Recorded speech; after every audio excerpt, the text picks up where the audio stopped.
I think you hear me all right, just not having that mic because I have the mic in my pocket here. So thank you very much for inviting me at your meeting. I'm very delighted to introduce you to the intellectual property and our organization, Canadian Intellectual Property Office, that it's the main authority when it comes to intellectual property. You should start with our organizations in terms of information and how the system works.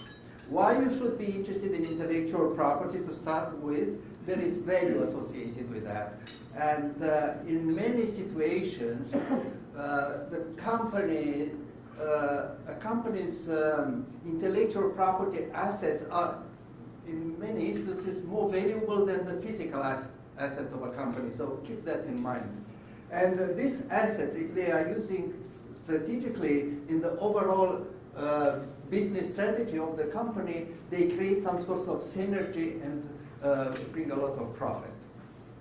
So my presentation is divided in two. We will make a quick overview of the intellectual property system in Canada, main types of intellectual property, and then we will talk briefly about this organization, Canadian Intellectual Property Office, and what we can offer you in terms of how to deal and take advantage of the intellectual property system. What is intellectual property? Intellectual property starts with the creations of the mind. And depending on what kind of creations, if they are inventions, if they are symbols, names, pictures, brands, you may have a different form of intellectual property. So you have some exclusive right related to those creations. And the most common types of intellectual property, and I will present them briefly, are in Canada trade secrets, patents, trademarks, copyrights, industrial designs. So let's briefly talk about each type of intellectual property. Trade secrets. So talking about the creation might be any kind of information that may be kept confidential and gives you a competitive advantage. And might be product-related information, let's say information about a product, a machine, a composition, might be also a so-called business-related information, might be a business plan, a list of potential clients, anything that may be kept confidential and gives you a competitive advantage. It's a very used form of intellectual property by any business. The advantage is that it doesn't cost you much and may be indefinite as a form of protection. The downside is that once someone discloses the trade secret, the value of the trade secret is lost. So the way to protect it is by taking measures to keep this information confidential. I mean, having people signing non-disclosure agreements, people signing different contracts that explain what are their obligations to keep the company's trade secret confidential. Patents, another form of intellectual property, they are related to creations from the technological and scientific field, and maybe products, process, machines, compositions of matter. The patent right, that exclusive right that may be granted to you, consists in the right to stop someone of making, using, or selling what you claim as your invention for a period of 20 years from the filing of your patent application in Canada. So there is an obligation of disclosure of your invention in order to get that patent right. In terms of cost, it costs you more. You have to pay government fees, and also because there is a quite specialized domain, you prefer to deal or have someone helping you to draft, write, and process the patent application before the patent office. So these professionals will charge you extra. So overall, government fees plus a professional, you have to look at a budget of $8,000–10,000 per patent. And patents are territorial in the sense that for one invention, if you want protection in different countries, you should obtain patents in all these countries. Trademarks. Trademarks are words, symbols, names that identify, a combination of all this, that identify products and services. They are associated with brands. This is a very popular form of intellectual property. Unlike patents, you have basic protection without registering your trademark. The registrations will give you a certain advantage in the sense that you may use that trademark in a certain part of Canada, but because you were registered, you'll be able to enforce your exclusive right, that right that gives you the possibility to stop someone of using the same identifier for similar like products and service throughout Canada. So that's why it's advantageous to, it makes sense to register the trademark. In terms of timing, if you're using the trademark and if you register, you'll have 15-year period of time for the registration, and you may renew it indefinitely. Each 15 years you pay the maintenance fee and you'll be able to enforce your trademark rights. As an example, you may have trademarks for non-alcoholic beverage. Probably they are the most famous, Coca-Cola, Pepsi-Cola. But you have different trademarks for other kind of products and services. Even for associations like yours, some associations decide to register their name, and they, in that situation, they have that enforce their exclusive right to use that particular name in order to identify the services or the products of a company.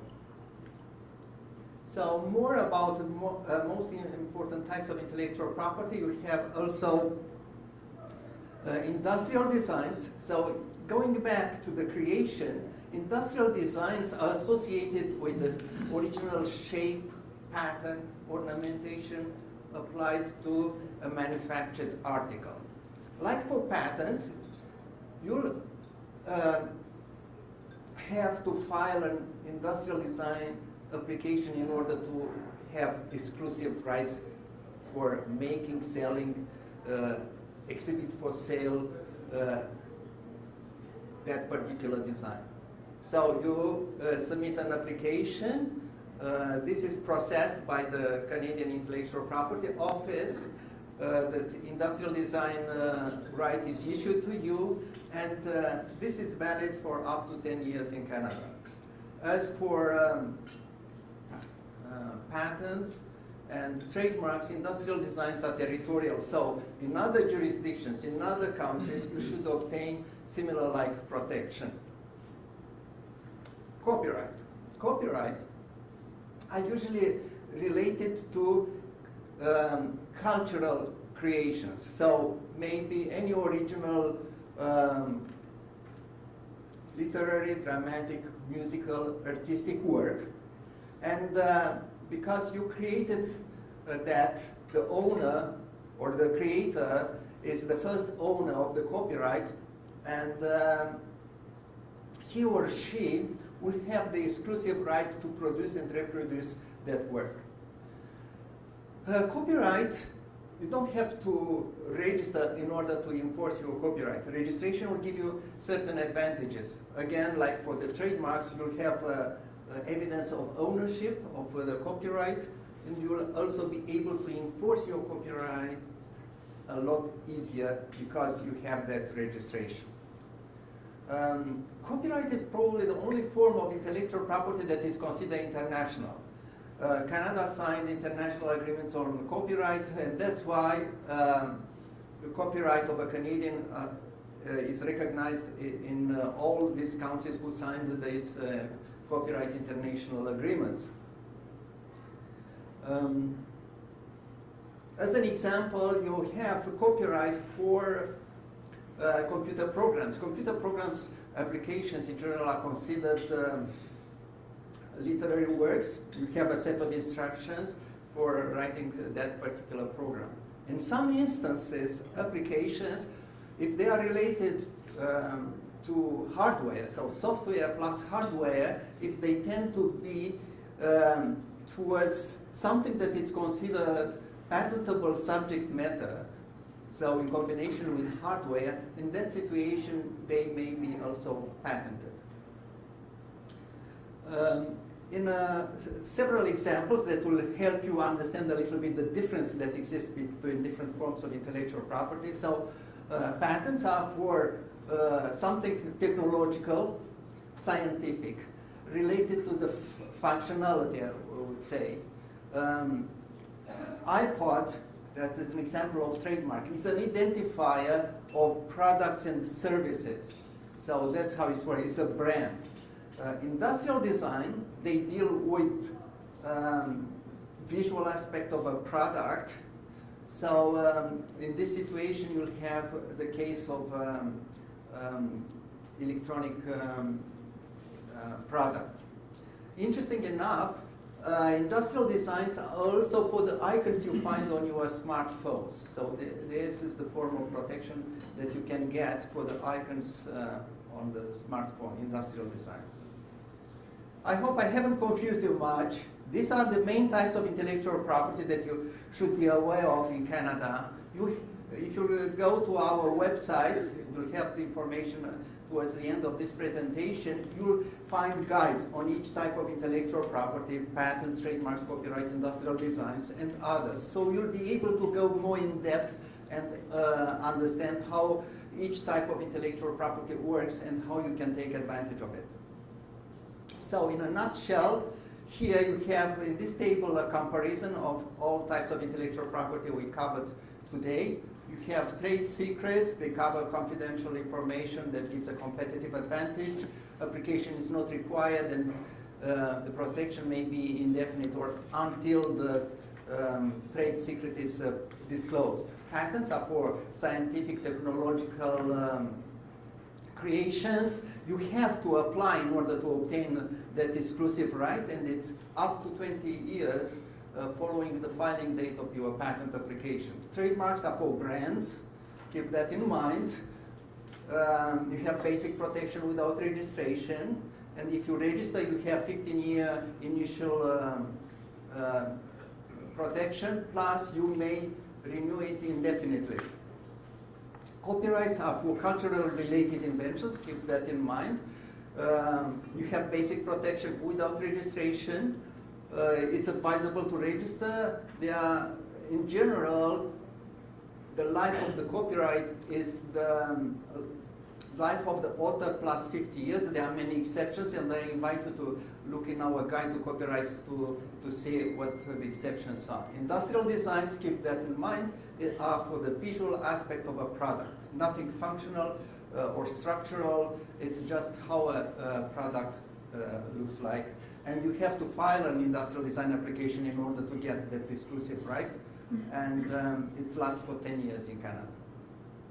Okay, so when we talk about intellectual property, we talk about exclusive rights. So that exclusive right gives you a competitive advantage. It gives you an edge over the competition.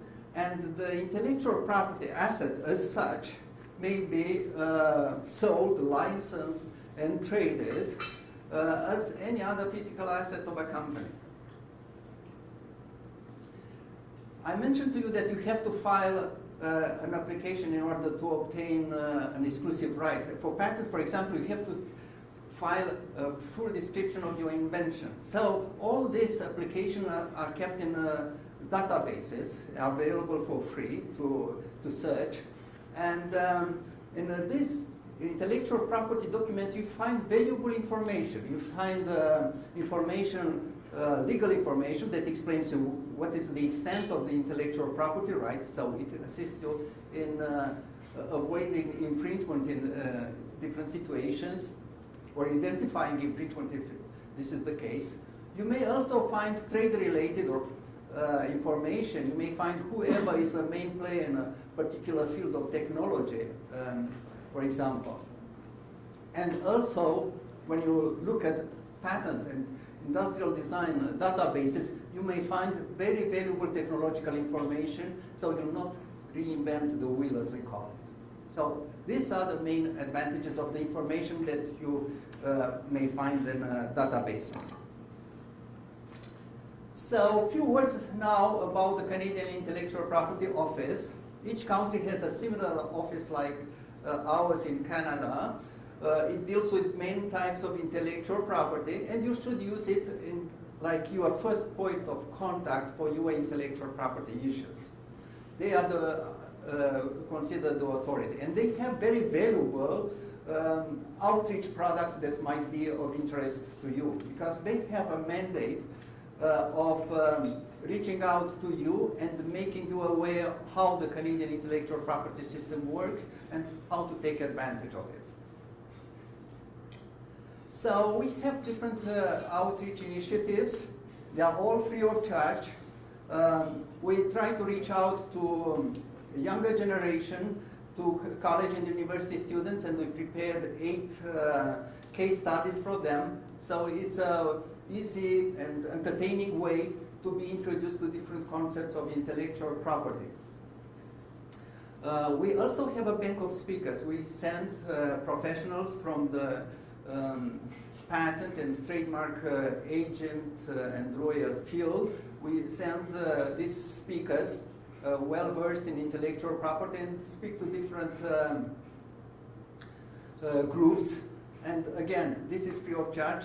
And we have 3 presentations, one on patents, one on trademarks, and one with an overview of the Canadian Intellectual Property Office or intellectual property system in Canada. We also have a so-called web-based product. It's called IP for exporting businesses. So by looking there at that particular site, you'll be able to see what's involved when we're exporting a product or a service. So what you should consider in terms of intellectual property, and by going through all these 8 steps, you'll be able to understand if you are ready to go to a market and how successful you'd be in terms of intellectual property. Finally, one service that would be of interest to you and your clients would be one-on-one intellectual property information sessions provided by people like me, business development officers with the Canadian Intellectual Property Office. It's a way of, let's say, for a client to explain what are the intellectual property issues, so we are able to talk to someone or have a WebEx, an internet-based session, and explaining to them what they should look for. It's a very